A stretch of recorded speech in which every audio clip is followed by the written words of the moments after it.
Bago natin basahin itong pahayag ng Peanut Gallery Media, galing mismo kay Franco Mabata, tatapatin ko na kayo. Ito yung opinion ko dito. Malaki yung chance na extortion nga to. Base sa mga pangyayari, ano? Um, Dahil na din sa pahayag din mismo ng CEO at may-ari ng Peanut Gallery Media Network. So ito yon, pero i-translate natin sa Tagalog para mas madali nating maintindihan. So eto yon.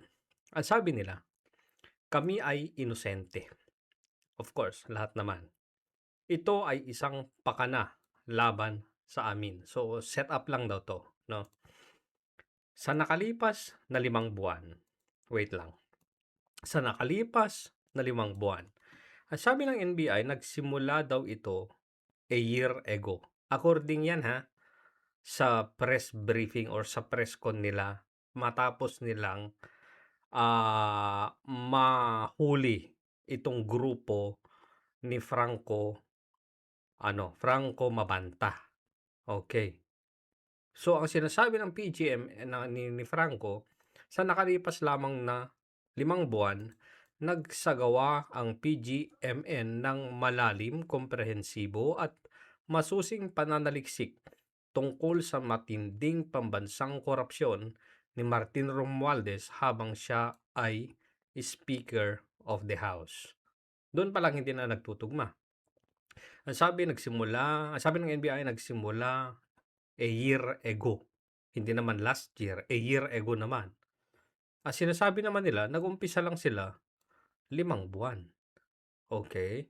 So, maamin sila dito na of course dahil yan naman yung ginagawa nila, parang documentary investigative journalism, parang ganun, no? Yung mga content nila. Ang aming nakalap ay napakabigat. Okay? Ang episode ay kinunan ilang linggo na ang nakalipas. So, tapos na yung video. Ganon. Ilang linggo pa lang ang nakakalipas. Ito ay ganap ng na-edit. So, na-edit na. Tapos na. 90 minuto ang haba, puno ng matibay na ebidensya at handa ng ilabas. So, dahil sa pag-amin ninyo na ito ay na-edit na, meron na ngang haba, 90 minutes, handa ng ilabas. So, yung clamor ngayon ng taong bayan para ilabas nyo to ay napakaingay. So, kung talagang meron kayong video at may mga matitibay na ebidensya doon, kailangan naming mapanood yun. Kailangan naming malaman yun kung bakit si Martin Romualdez ay hindi na lang ibinigay yung demand ninyo at nanahimik na lang yung issue. Pinatay nyo na lang yung investigasyon nyo na ika nga sabi ninyo, puno ng matitibay na ebidensya. Kung ako si Martin Romualdez at alam kong marami talaga na ebidensya na ilalabas kayo, may pera naman ako, kakagatin ko, mananahimik ako. Ite-take ko, kakagatin ko yung deal ninyo. Okay? Pero mas pinili ni Martin Romualdez na pa-entrap kayo, pa-entrap, at least yun yung claim, at gumawa ng ingay. Ngayon, Martin Romualdez hindi niya pupwedeng or hindi niya kaya na meron pang lalong mas maging maingay pa. So, human nature, kung talagang yung mga nakalap ng ebidensya ay mabibigat talaga, matitibay, kung ako si Martin Romualdez, sabi ko nga, kakagatin ko yun. Tama? At mananahimik na lang. Tapos na yun. Wala na at least. Di ba? Iyan ang dahilan kung bakit ito nangyayari ngayon. Kung ito yung nangyayari ngayon, ibig sabihin, napanood na ni Martin Romualdez yung buong video. Ang sabi kasi ng NBI, nagpadala lang daw ng parang part 1 o kaya teaser lang. Kung ako naman yung iba-blackmail nila, at least kailangan kong mapanood yung buong video. Unless kung doon sa teaser meron na silang ikinarga doon na matitibay nga na ebidensya. Pero kung meron man, again uulitin ko ha, kaya ni Martin ang magbayad ng ganyang kalaking halaga para lang mapatahimik yung issue. Bakit pa magsusumbong sa NBI, gagawa ng ingay, pag-uusapan, at ngayon mas malaki yung chance na mailabas nga itong video na 'to. Kasi kung kaso na ito at meron silang kine-claim na meron silang video, kailangan na nilang ilabas ngayon 'yan as evidence na meron ngang video. Kasi ang claim nila dito, ito daw yung dahilan bakit nangyayari ito ngayon. Tama? Walang extortion. Wala kaming ano dato? Wala kaming binitawang banta. Pawang kasinungalingan iyon.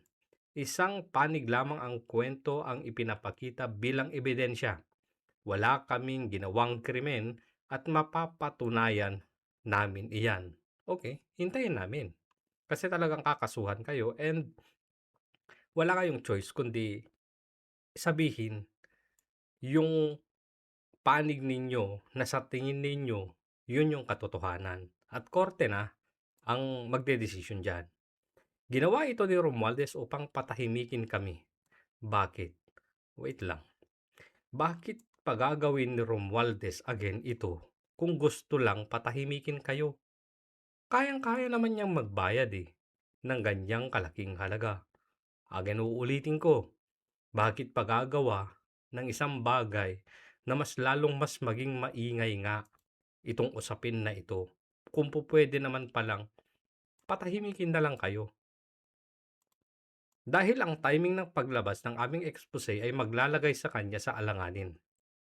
Lalo na sa gitna ng kanyang mga kinakaharap na isyu sa ombudsman, habang ipinapakita ni Pangulong Marcos na nakikinig siya sa kagustuhan ng buong bansa at handang panagutin ang taong pinaniniwalaang sumabotahe sa unang 3 taon ng kanyang administrasyon. Alam niyo, nakakaduda din itong timing. Bakit?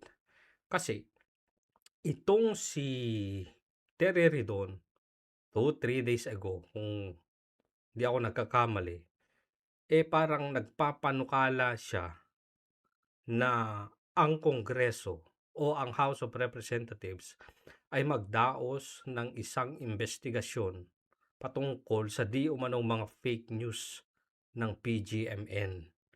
Bakit? Grabe no, ang bilis. Parang ang bilis ng mga pangyayari. After sabihin ni Terry Ridon yun, ganito na yung nangyari. Na-entrap na sila. Well, ayaw ba na baka umabot pa sa hearing kaya ginawa na ito ngayon? Hindi natin alam.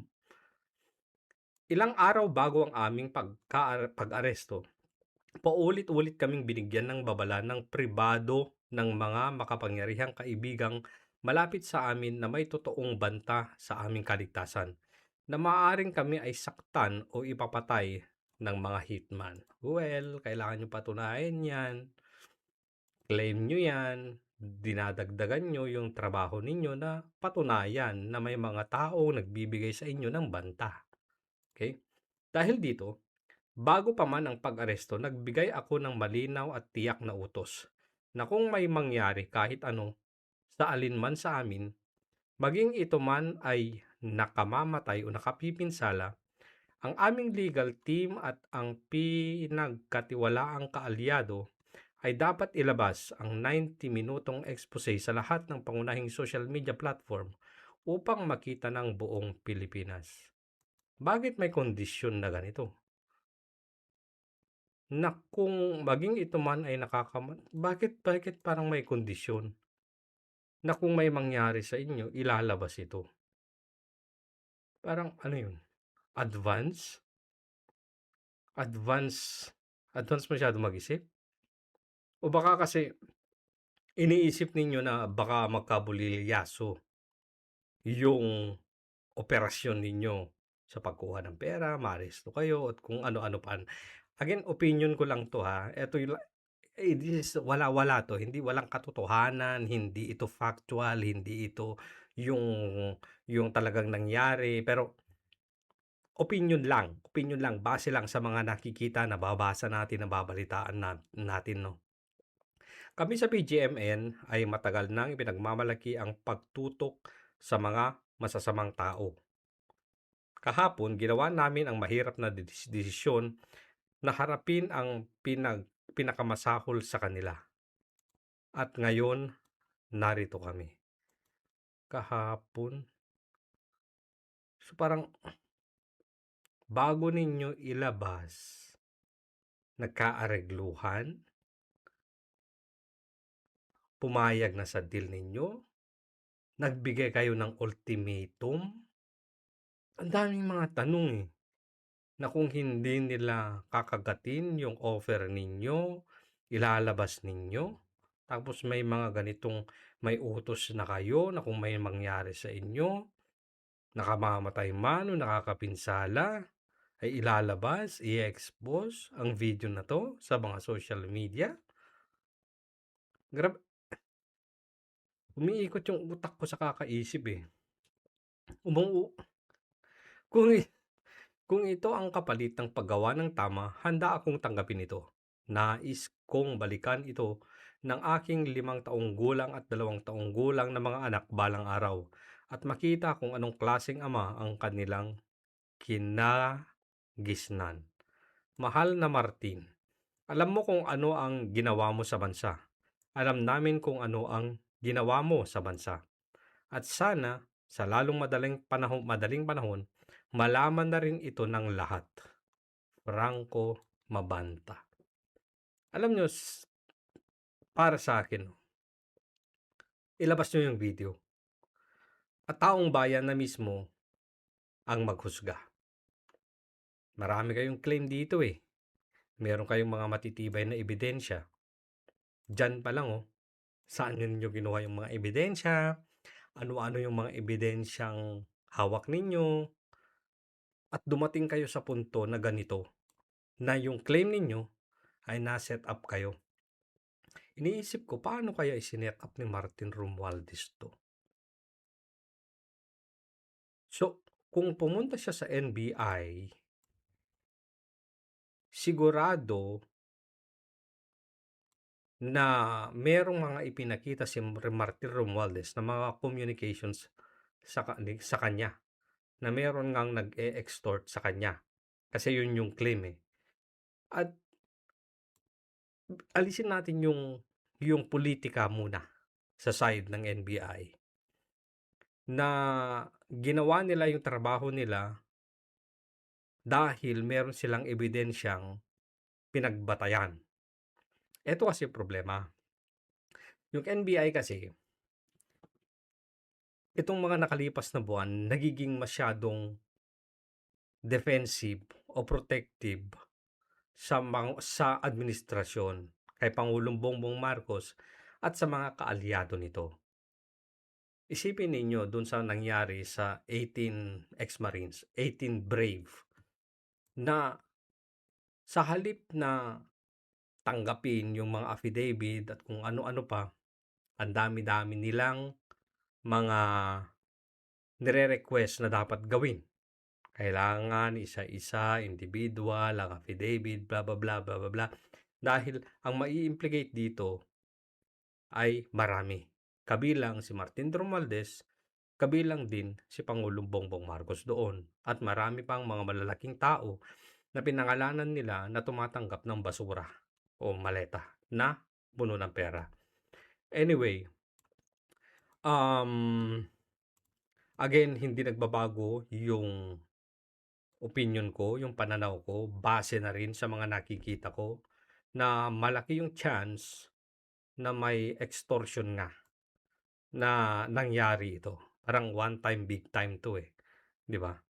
Tinake nila yung opportunity na yung tao na yon, si Martin Romualdez, ay talaga namang nasa pinakamahirap na yugto ng buhay niya siguro. Kasi alam niyo naman na parang nagkakalaglagan na. So, ano sa tingin ninyo? May extortion o wala? Meron bang agenda ang NBI o ni Martin Romualdez kung bakit inentrap nila ito or kung bakit ang sinasabi ng PGMN o at least ni Franco na ito daw ay set up. Sinet up daw sila. Hindi ko lang lubos maisip na bakit alam ni Martin Romualdez yung video na to. So parang, kasi yun yung lumalabas eh. Sa pagkakaintindi ko, nakita na ni Martin Romualdez itong buong video na to. Na kung meron man, pero hindi eh. Kung meron man talaga silang mga ebidensya, very damning yung investigation na ginawa nila. Kung ako si Martin Romualdez, at mag-aano at maglalaglag sa akin talaga itong expose na to. Bibilhin ko yan kahit kalahating bilyon pa eh. May pera naman ako para patahimikin.